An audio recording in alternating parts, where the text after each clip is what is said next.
que el fiduciante sea beneficiario, es decir, que perciba los beneficios o frutos de los bienes fideicomitidos durante la vigencia del fideicomiso, que el fiduciante sea fideicomisario, es decir, el destinatario final de los bienes fideicomitidos, que el fiduciante sea conjuntamente beneficiario y fideicomisario, y que la actividad del fideicomiso tenga un riesgo inherente a la misma, asimilable a una actividad empresarial, de forma que su realización pueda generar ganancias o pérdidas.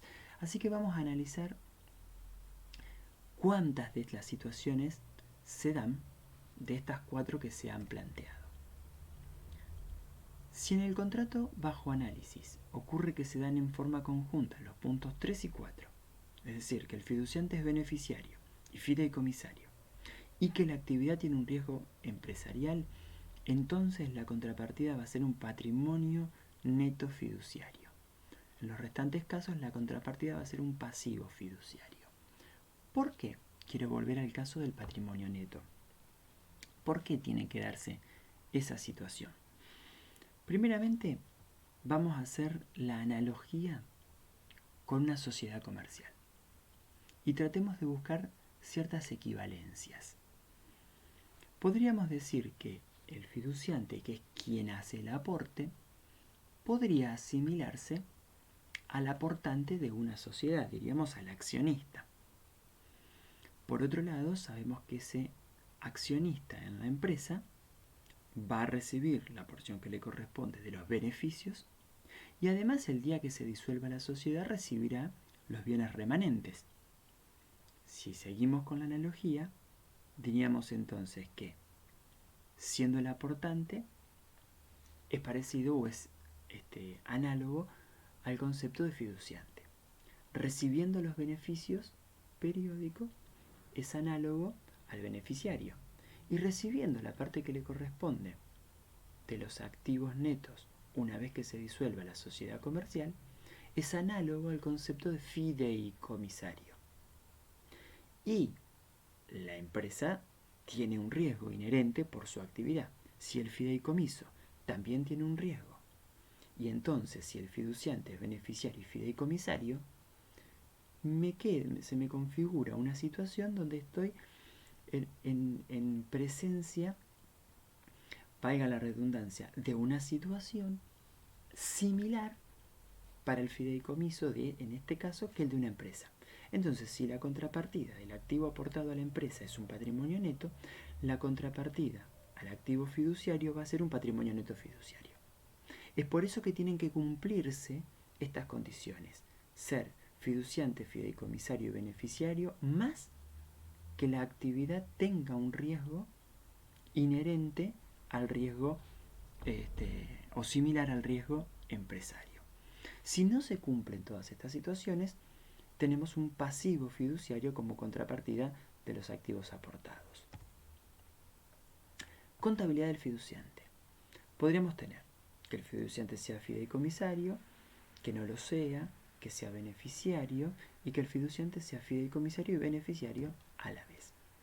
Si el fiduciante es fideicomisario, en este caso, los bienes fideicomitidos regresan al patrimonio del fiduciante una vez terminado el contrato. Los bienes entregados al fideicomiso deben entonces ser separados del activo del fiduciante y ser reclasificados. Dependiendo de las condiciones particulares de cada contrato, se podrá reconocer un derecho u otro tipo de activo por los bienes afectados al fideicomiso.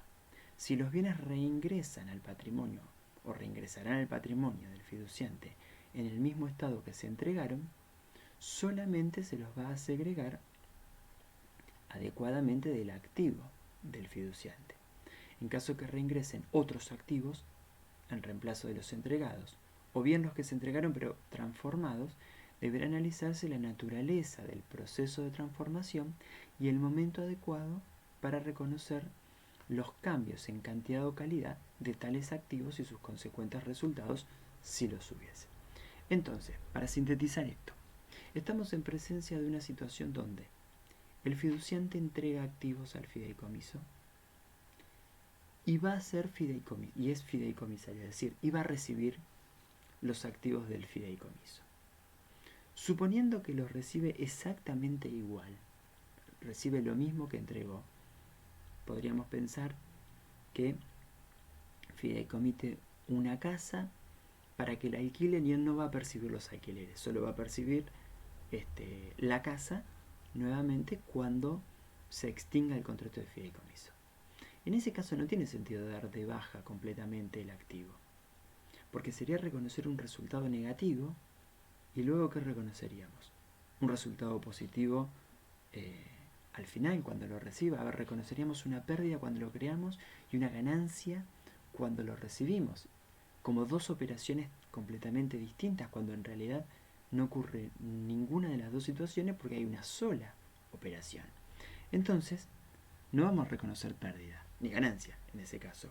Lo que reconoceremos es un cambio cualitativo del activo. Tendremos que reclasificar ese inmueble haciendo la pertinente aclaración que ahora está en fideicomiso, pero no una baja de activo, es decir, permutamos un activo por otro. Daríamos de baja el inmueble contra un inmueble en fideicomiso, es decir, un cambio netamente cualitativo. Si recibimos otro tipo de activos, podríamos estar reconociendo un derecho, pero en el mismo sentido vamos a seguir manteniendo el valor del activo. Si recibimos activos distintos que tienen un valor diferente, bueno, es evidente que habrá para nosotros un incremento, para nosotros en tanto fiduciante, un incremento patrimonial. Ahí va a haber que analizar en qué momento se produce. Es decir, tenemos que analizar la naturaleza de ese proceso de aumento de valor del activo que recibo para poder determinar el criterio de devengamiento y reconocer el resultado en el momento en el que corresponde. Tenemos algunos ejemplos, un fideicomiso de garantía, donde recibimos el activo en el mismo estado que se había entregado, un fideicomiso de administración, cuando se cede en la propiedad fiduciaria de activos para destinarlos, por ejemplo, a alquiler y generar una renta, fideicomisos inmobiliarios, donde se aporta un activo en un estado, por ejemplo terreno, pero se recibe otro, en otro estado distinto. El segundo de los casos es el fiduciante que no es fideicomisario. En este caso los bienes fideicomitidos no reingresarán al patrimonio del fiduciante. Cuando se termine el contrato se transfiere a otro, que será el fideicomisario. Los bienes entonces tienen que ser en este caso dados de baja del activo del fiduciante, porque ya no los recibo. Pero bien, lo primero que se nos cruza por la mente es decir, bueno, reconocemos la baja del activo contra un resultado negativo en el momento en el que se transmiten los bienes. Sin embargo, no es tan automático. Tendríamos que ver cómo es la operación. Recordemos lo que vimos casi al principio de este video, lo que habíamos mencionado. Tenemos que analizar la naturaleza de este contrato. ¿Por qué? Porque cabe la posibilidad de darlos de baja al activo en distintos momentos de tiempo. Por ejemplo, al inicio del contrato, que es lo que primero habíamos pensado. ¿En qué caso? Si es que se transfieren y si se sabe ya desde ese momento que no hay manera de recuperar ese activo. Bueno, en ese caso es razonable. Los damos de baja inmediatamente. Pero podría plantearse también el caso de ir dándolos de baja durante la vigencia del contrato. Por ejemplo, si se tratara de un fideicomiso donde es beneficiario, el fiduciante, pero no es fideicomisario. Entonces, el hecho de los beneficios a percibir durante la vigencia del contrato puede ser una pauta válida para ir reconociendo la baja del activo a lo largo del tiempo de vigencia del contrato o a la finalización del mismo incluso, lo que fuese más apropiado. Para esto voy a plantearles un ejemplo en extremo sencillo, casi podría decir rozando lo ridículo, pero justamente busco hacerlo de esta manera para poner en evidencia lo que quiero resaltar de este mismo ejemplo. Supongamos que el fiduciante tiene un inmueble valuado en 1000. Entonces, lo entrega al fideicomiso, no es fideicomisario, así que no los va a recibir, sí es beneficiario. Decíamos que estaba valuado en 1000 y va a percibir, en concepto de alquiler, 10 cuotas de 100. En ese caso, vamos a hacer el análisis. Supongamos que pensábamos darlo de baja completamente. Al principio reconoceríamos una pérdida de 1000 y luego iríamos reconociendo ganancias. Entonces, ¿qué iríamos reconociendo? Donaciones recibidas, alquileres sobre un activo que ya no es mío, no importa el nombre que le demos. Iríamos reconociendo una ganancia que sumada a valores nominales me daría 1000, igual que el activo que di de baja.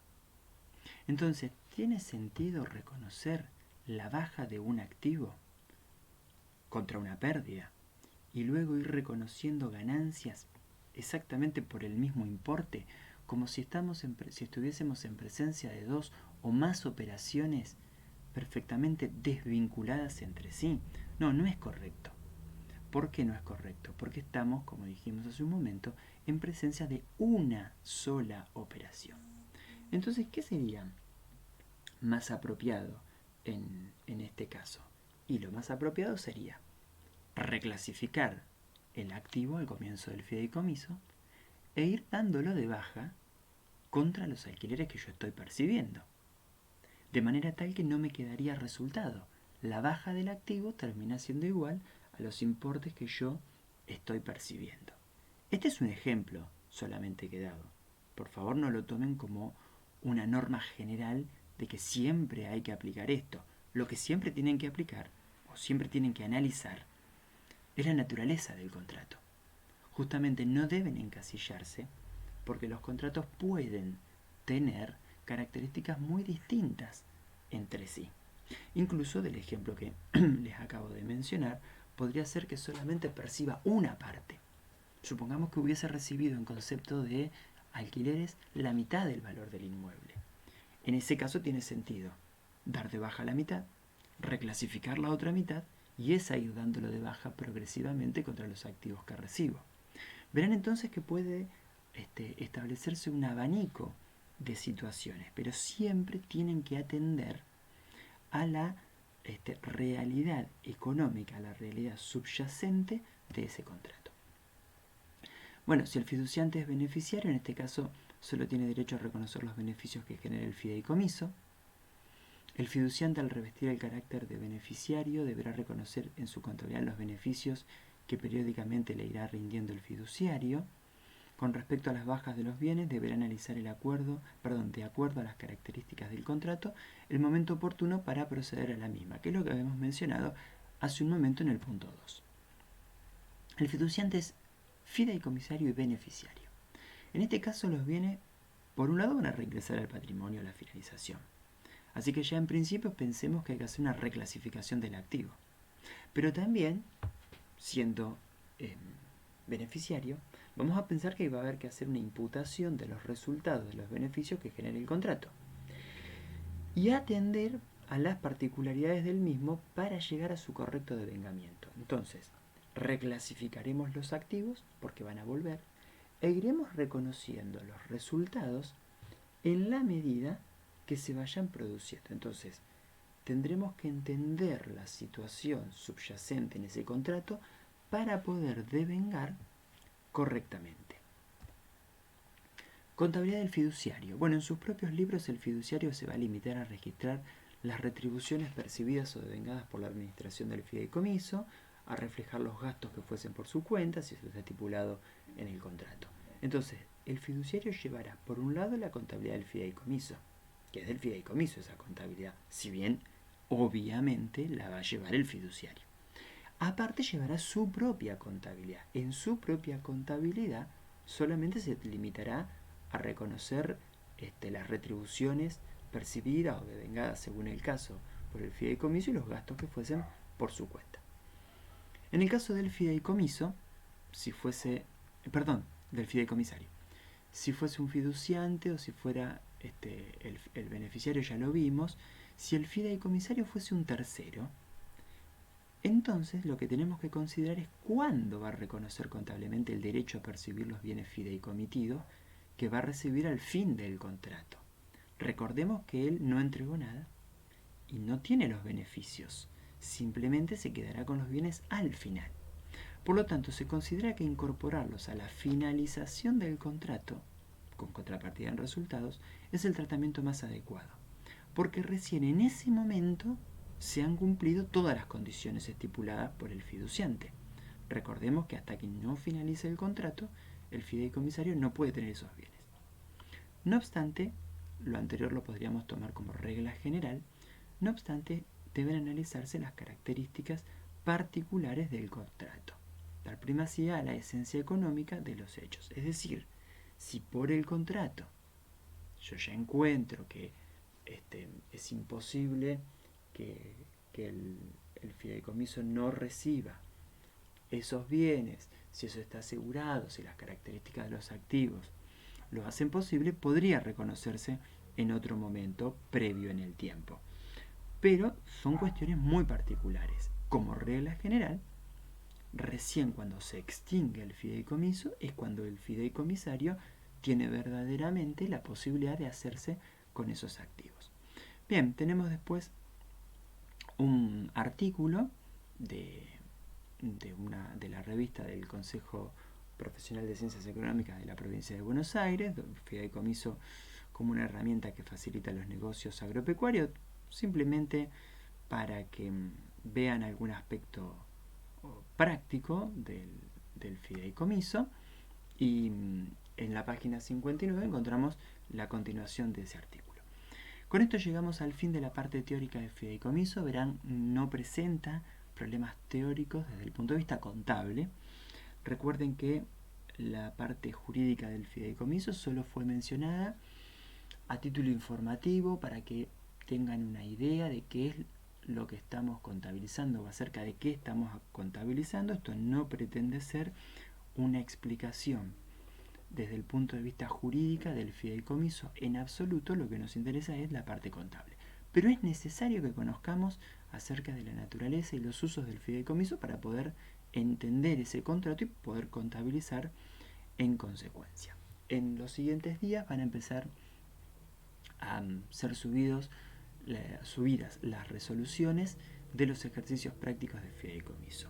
Como siempre les digo, cualquier duda que se les genere, no duden en escribir al mail de consulta. Les mando un saludo a todos y espero que estén bien.